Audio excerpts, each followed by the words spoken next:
Matthew 5:13, you are the salt of the earth. Okay, you are the salt of the earth.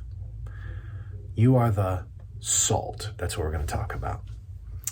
Now, lots of ink spilled over what is meant here by salt in this text. I'm going to give you 3 points that I want to drive home with you this morning. You are the salt of the earth.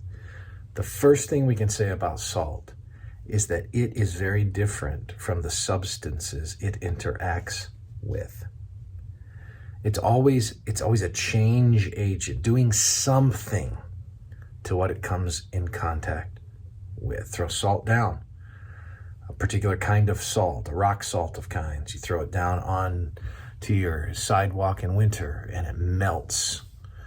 Put it on your food and it changes taste. Rub it in to meat and it's a preservative.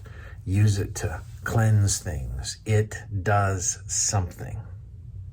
Secondly, that something that salt does is a clear and defined effect on the object it's interacting with.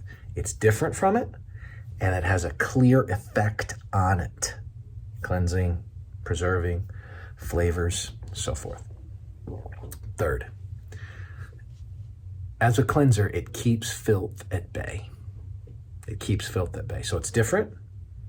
It interacts in effective ways and it keeps filth at bay. Now think about that in light of you being the salt of the earth. You are the salt of the earth. You're supposed to be different than the people of this world. The kingdom of the world is different than the kingdom of our God and King. You're a citizen of the kingdom of our God and King. You're supposed to be different. You're supposed to be effective. People are supposed to, like, when they bump up against you, things are supposed to be different. Love, by my bedside.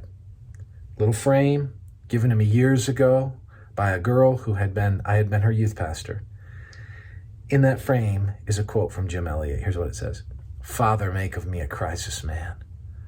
Bring those I contact to decision. Let me not be a milepost on a single road. Make me a fork that men must turn one way or another on facing Christ in me. Make of me a crisis man. That be a fork in the road, right? Be a fork in the road. I feel that in my life. I feel it palpably in my life sometimes. Make of me a crisis man. Effective. And third, keep filth at bay. As salt, you have a holiness effect.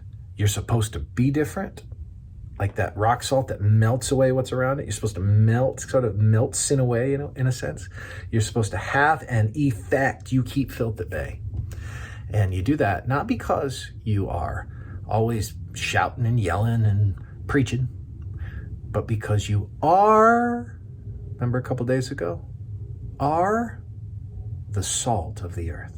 Just by who you are, people want to live differently around you. You call them up just by your presence. Boy, may the Lord help you be the salt of the earth today.